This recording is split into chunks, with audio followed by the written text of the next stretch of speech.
Hello guys, welcome back to comic Hind. और हम आ चुके हैं वैनम के 15th पार्ट पे। और गाइस, अगर आपने मेरा चैनल सब्सक्राइब नहीं किया तो यार प्लीज़ सब्सक्राइब कर लीजिए। तो चलिए शुरू करते हैं। पूरी सिटी जल रही है, यहाँ शायद पूरा वर्ल्ड ही जल रहा है। क्या फ़र्क पड़ता है। और यहाँ हम देखते हैं कि टाइलन बैठा है और वो सोच रहा है एडी तुम कहाँ हो। और यहाँ पे एडी ये सोच रहा है कि जो जैक है वो सभी को मार देगा क्योंकि वो मुझे मारना चाहता है। यहाँ हम देखते हैं कि जैक पूरे शहर में तबाही मचा रहा है और हर जगह आग ही आग मचा रखी है उसने, और लोग वहां से बच के भाग रहे हैं। वो सोच रहा है कि उसको नया सूट मिला है, पर ये जो शक्तियां मिली हैं बीच से, ये जैक को भी मिली हैं और ये उसका सिम्बिट नहीं है। यह है कुछ नया जो कि उसके ड्रीम से बना हुआ है। अभी एडी अपनी कुल्हाड़ी जैक पे दे मारता है और उसको पीछे से जाके लग जाती है और वो थोड़ा सा खुश होता है यहाँ पे। और उसे पता है कि ये चीज़ें उसके ड्रीम से बनी हैं या उसके नाइटमेयर से, और ये चेंज होती रहेंगी। यहाँ जैक को भी उस पर गुस्सा आता है और वे एक आग का गोला बना के उसकी ओर फेंक देता है, जो कि उसको लगता है, पर वो उसको मिस कर देता है। और यहाँ पे एडी कहता है तुमने मिस कर दिया। यहाँ पे जैक उसके पास आ जाता है और वो कहता है क्या तुम्हें अभी तक समझ नहीं लगा क्या? ड्रीमस्टोन का होना मतलब कि तुम एक गॉड हो। मैं खुद को एक फुल गोलम बनाना चाहता था और लो मैं बन गया। ड्रीमस्टोन हमें जो भी बनना है वो बनने देता है और हम कुछ भी बन सकते हैं। यहाँ पे वो एक दूसरे पे हमला कर देते हैं और जैक कहता है कि तुमने ये पावर्स वेस्ट कर दी हैं। और वो कहता है कि एडी मैं तुम्हें मार के तुम्हारे मुर्दे में से ये ड्रीमस्टोन निकाल लूंगा। और एडी उस पर जोरदार वार कर देता है और वापस में जैक भी अपने बड़े से पंजों के साथ उसके आर पार वार कर देता है। जैक सोच रहा है कि मैं इसको कैसे मारूंगा, और यहाँ एडी भी रेडी है और वो कहता है कि जैक सही है, ये ड्रीमस्टोन हमारी इमेजिनेशन के हिसाब से चलता है, जैसे कि मेरा ड्रीमस्टोन चलता है गुस्से पे। यहाँ हम देखते हैं कि जैक उसके पीछे आ जाता है एक बड़े से आग के ड्रैगन पे बैठे हुए, और वो कहता है कि तुमने मुझे पीठ दिखाकर बहुत बड़ी गलती कर दी। और जैक उस पे एक जोरदार हमला करता है आग से और एडी बिल्डिंग से नीचे गिर पड़ता है। एडी कहता है कि तुमने इतनी लड़ाइयाँ लड़ी पर फिर भी तुम आग से घबराते हो। यहाँ पे एडी ज़मीन पे पड़ा हुआ है और वो कहता है कि मेरा पास्ट मुझे डेंजरस तो बनाता है पर मुझे इतना क्रिएटिव नहीं बनाता, और इसीलिए ये ड्रीमस्टोन मुझे चेंज कर रहा है और मुझे खुद ब खुद कंट्रोल कर रहा है क्योंकि मैं ज़्यादा इमेजिनेट और क्रिएटिव नहीं कर पाता। यहाँ पे एडी देखता है कि कुछ सिविलियंस भी यहाँ छुपे हुए हैं जो कि इस युद्ध में फंस गए हैं और वो चाहते हैं यहाँ से निकलना। यहाँ पे जैक उसकी तरफ बढ़ रहा होता है पर तभी वो वापस चला जाता है और एडी भी सोचता है कि ये ऐसे कैसे वापस चला गया, और तभी वो पीछे मुड़ के देखता है और वो देखता है कि ये है आग से बने हुए राक्षस जो कि क्वीन ऑफ सिंडर्स के सेवक हैं। वो उस पर हमला करने के लिए आए हैं और एडी कहता है कि मैं इनको रोकता हूँ, तुम यहाँ से भाग जाओ। और तभी वो लोग वहाँ से भाग जाते हैं और एडी उनसे भिड़ पड़ता है। यहाँ पे उन दानवों ने एडी पे हमला किया हुआ है और एडी भी सोच रहा है कि वो यहाँ क्यों आया था। वो ढूंढ रहा था कोई सेफ जगह डायलन के लिए, मेरे बेटे के लिए, और ये सोचते हुए ही वो उनको पीछे की ओर धकेल देता है। वो याद करता है कि उसने प्रॉमिस किया था डायलन को और खुद को, और वो दोबारा से याद करता है और उनके सामने आ जाता है हमला करने के लिए। यहाँ पे एडी सोच रहा है कि उसे गुस्सा आ रहा है। अभी उसको गुस्सा अपने पास्ट पे नहीं आ रहा और ना ही उसके सिम्बिट पे। अभी उसको गुस्सा आ रहा है खुद पे, जो कि उसने एज ए विक्टिम बन के अपनी सारी जिंदगी बिताई। और इसी गुस्से का इस्तेमाल करते हुए वो अपनी शक्ति को और बढ़ा लिया उसने, और वो हमला कर देता है उन आग के दानवों पे।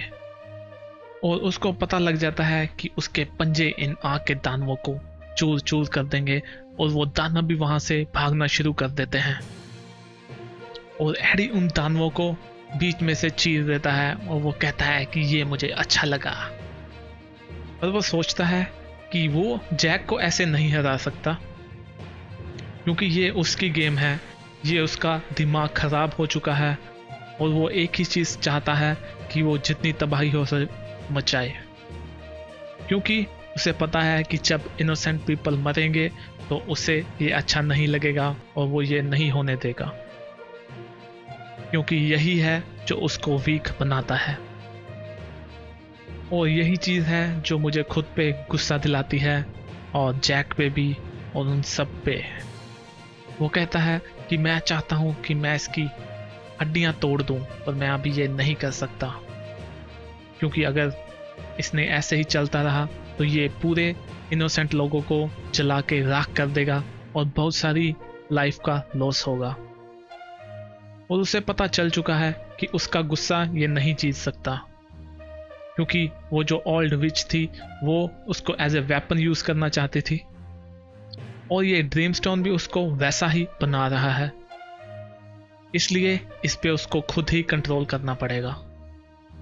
ड्रीमस्टोन कुछ भी बन सकता है, ये सोचते हुए वो अपने रूप में आता है और वो अपना ड्रीमस्टोन सभी के साथ टुकड़ों में बांटना शुरू कर देता है और ज़मीन पे फैला देता है।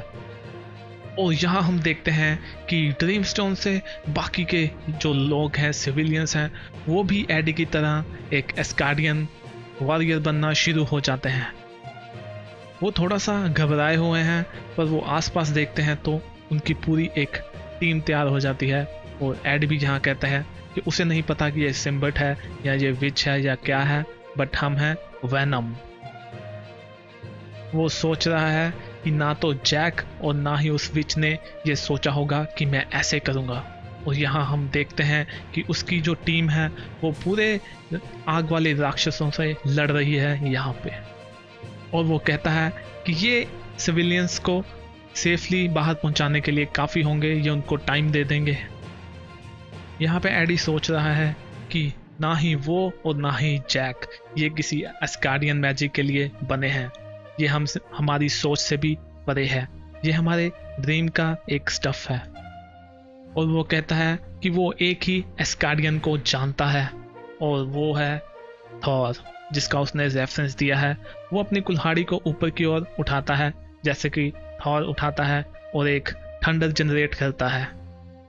और तभी एक जोरदार बिजली का झटका लगता है जैक को, और वो धीरे धीरे नीचे गिर रहा है और उसका ड्रीमस्टोन भी नीचे गिर गया है। और वो कहता है कि मेरा स्टोन वो गिर गया। यहाँ एडी जैक के पास जाता है तो वो कहता है रुको, मुझे तो ये सूट कहीं से मिला था, ये मेरा नहीं है, जैसा कि वो हमेशा की तरह कहता है। और इसी के साथ वो उसका बुरा हाल कर देता है, उसको पीट पीट के। और यहाँ पे बाकी के लोग भी वापस आ गए हैं अपने असली रूप में, उन्होंने उन दानवों को ख़त्म कर दिया है, और यहाँ पे जैक की बुरी हालत हो चुकी है। यहाँ पे वो विच सब कुछ देख रही होती है और वो कहती है कि मैंने इन दोनों को अपनी जादुई शक्तियाँ प्रोवाइड करी, पर इन्होंने इसको निकाम कर दिया, ये दोनों निकम्मे निकले। और वो कहती है कि ये एक बन सकते थे या तो अवतार अपने सपनों के या नाइटमेयर के, और ये हिला सकते थे दुनिया को। और तभी उसके पीछे से उसकी दो बहनें भी आती हैं और वो कहती हैं कि सिस्टर, क्या तुम्हारा ये खेल ख़त्म हो गया? हमें पता चल गया कि तुम्हारी आर्म कटी थी और तुमने उसको दोबारा ग्रो किया है। हमें नहीं समझ लगता कि तुम ये सब चीज़ें क्यों करती रहती हो मॉर्टल्स के साथ। तुम एक विच हो, ना कि डेविल। और वो कहती है कि वो दोनों ही बन सकती है। और तभी उसकी सिस्टर कहती हैं चलो, मेलकित को हमारी ज़रूरत है, हमें वहाँ चलना चाहिए। यहाँ पे एडी एक दरवाज़ा तोड़ रहा है और वो जैसे ही घुसता है अंदर, उसके ऊपर एक बंदूक तान देता है, और वो ये है डायलन, जो कि एक बंदूक लेके बैठा हुआ है। और वो कहता है एडी तुम वापस आ गए और तुम एक वैनम नहीं हो। तो एडी कहता है हाँ मैं आ गया और तुमने सही कहा था कि हम विचेस पे ट्रस्ट नहीं कर सकते। तो डायलन पूछता है कि बाहर बुरी हालत है क्या? तो वो कहता है हाँ कुछ अच्छा भी नहीं है, पर तुम चिंता मत करो, हम यहाँ पे सेफ हैं। तो डायलन कहता है कि वो सभी चीज़ें हमें यहाँ पे मारने आई हैं।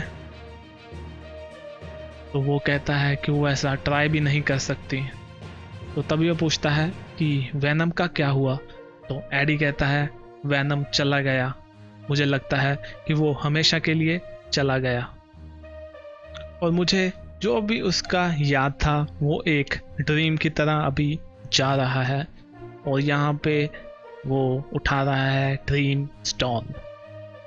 तो गाइस इसी के साथ हमारा ये वाला पार्ट ख़त्म होता है। तो मिलते हैं नेक्स्ट वीडियो में, तब तक के लिए बाय बाय।